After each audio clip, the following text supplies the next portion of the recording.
এত সংবিধান সংবিধান করেন, সংবিধানের 39 নম্বর ধারার পদে লেখা আছে প্রত্যেক নাগরিককে বাক স্বাধীনতার স্বাধীনতা দেওয়া হলো, তাহলে আমার ভাইদের উপর কেন গুলি চললো? এই প্রশ্ন আমার আপনারা যেই সংবিধানের জোরে এই সরকার টিকিয়ে রাখছেন, এত বড় বড় কথা বলেন, এসির হাওয়া খান, তাহলে আমার ভাইরা যখন বাক স্বাধীনতার অধিকার চেয়ে কথা বললো কেন তাদের উপর গুলি চললো? এই প্রশ্ন আমার সারা দেশবাসী, প্রধানমন্ত্রী এবং সব জায়গায় আমি এই প্রশ্নটা জিজ্ঞাসা করতে চাই।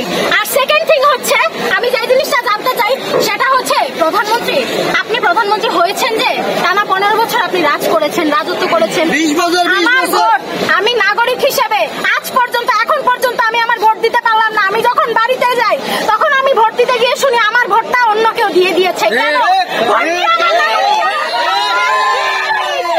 আমার নাগরিক অধিকার না? আমাদের নাগরিক অধিকার ছিনিয়ে নিয়ে আপনি এইভাবে প্রধানমন্ত্রীর আসনে বসে আছেন, তাহলে আমাদের আর রোহিঙ্গার মধ্যে পার্থক্য কি? রোহিঙ্গারা যেরকম এই দেশে ফ্রিতে খাচ্ছে পড়ছে, নিচে নিশ্চিন্ত থাকছে, আমরা এরকম ফ্রিতে খাচ্ছি পড়ছি নিশ্চিন্ত থাকছি, কেন